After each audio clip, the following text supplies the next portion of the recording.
with Karl Stefanovic and Tracy Grimshaw. Is Aloisi for a place in the World Cup? He's scored! Australia have got it!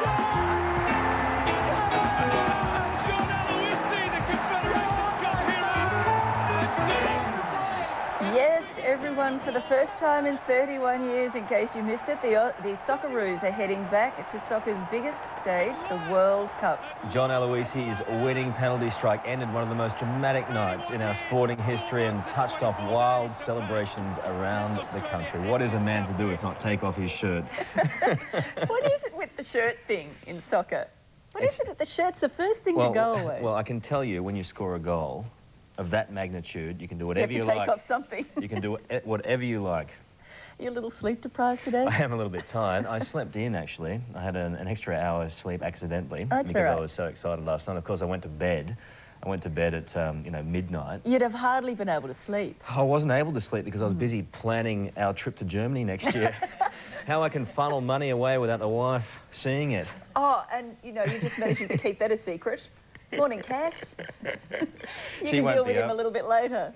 Oh, it was such a tremendous game. It was one of the best matches I've ever seen in my life, one of the greatest sporting moments I've been privy to seeing. So very exciting. It is indeed, and we will have all the highlights from the match, and we'll be also analysing what is to come then for the Australian team as they head towards Germany, Deutschland. I'm learning my German phrases as we speak. Oh, you did German at school. Actually, you're quite impressive with that. I know, thank you. Karl can ask for a soft-boiled egg in German. Okay, ich möchte ein weich gekochtes Ei, which is I would like a softly boiled egg, bitte, please. 2 Becks, bitte. 2 Becks, please. Where's the cafe bar? Where's the pub? We know you'd know that one. Okay, you've got all the German skills. I think we definitely need to get there next year. We need to get you there somehow. Anyway, of course, you know that we won last night. We're into the World Cup soccer final, or at least the finals. Which is on June 9 of Very next year. exciting. Do you know the date today? We should tell you the date today. It is Thursday, the 17th of November. We don't need to know the date. We've got a big show for you. We're talking about soccer, of course, this morning. We also have live performances from both Delta Goodrem and High Five, so we've got a big 3 hours coming up. A big show indeed, and I hope you girls enjoyed watching it. Eh? I stayed up till 10:05. That's an effort, isn't it? That's Some sort a of good effort. And I knew I didn't have to because I knew you'd tell me all about it anyway. Lucky I didn't call you at 12:05. Oh, you've been popular. Right. It's time for the news. Let's start with Sharon. Then surprisingly, we're going to start with soccer. Oh. Thank you, Trace. Gee, surprise, surprise. After more than 30 years of frustration, disappointment and heartache, the Socceroos are through to the World Cup in Germany next year. They outlasted a dogged Uruguay side in a match that yielded just 1 goal in 120 minutes of football.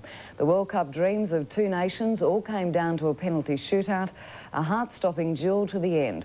Striker John Aloisi converted the winning penalty to seal the shootout 4-2 after goalkeeper Mark Schwarzer was heroic with 2 brilliant penalty saves.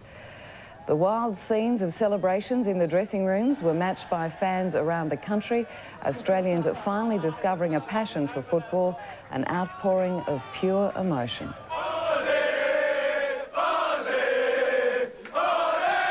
A nation stood still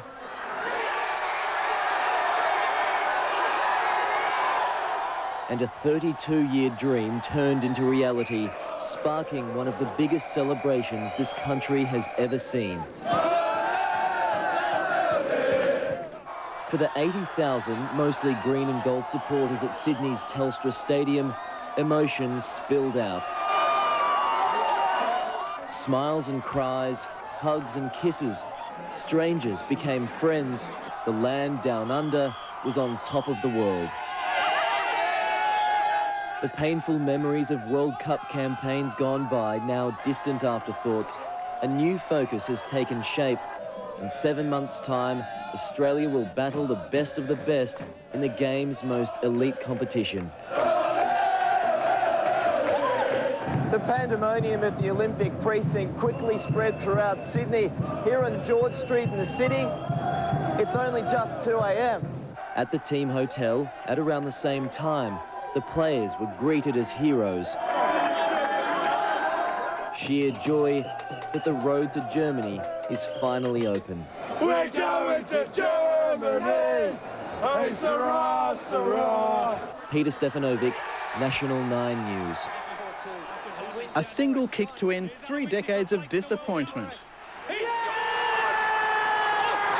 John Aloisi fired Australia into the World Cup and tapped into unrestrained joy as Mark Viduka's men finally reversed a curse. At last! At long last! Aloisi volunteered to take all the pressure as the last kicker in the penalty shootout. Yeah, I knew if I hit it well enough that he was never going to get there. Either be the hero or the villain. I'm lucky enough I was the hero. On a cool spring night, the warmth and good cheer of 83,000 fans stirred the Socceroos into erasing the 1-goal deficit from the Montevideo match.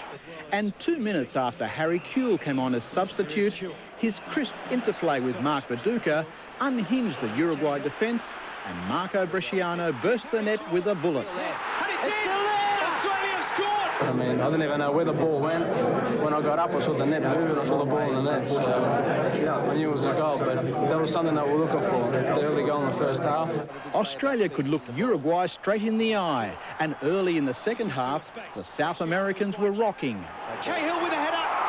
Into extra time, and Uruguay almost clinched the late equaliser before the penalty shootout, where Mark Schwarzer provided maximum security. Saved by Schwarzer! 2 saves that turned Schwarzer into Schwarzenegger, Uruguay's Terminator. Oh, great save again by Schwarzer! I was remarkably very confident. I just had a feeling I knew where most of the penalties were going. Charles Christian, National 9 News. And the Prime Minister says bosses should turn a blind eye to workers turning up a bit late this morning after last night's long match. Congratulations to the team, to Mark Viduka, to Frank Lowy, John O'Neill, everybody associated with this tremendous resurgence of soccer in Australia, and I wish them well for the World Cup, but it's a great achievement. And the streets of Montevideo were virtually empty during the match, with many business owners watching the game instead of going to work. But the final result proved too overwhelming for fans at the Mad for Football bar. The pain all the greater as many supporters were confident their team would make it through after winning the first leg on Sunday. An Australian defence expert is embroiled in an international spy scandal after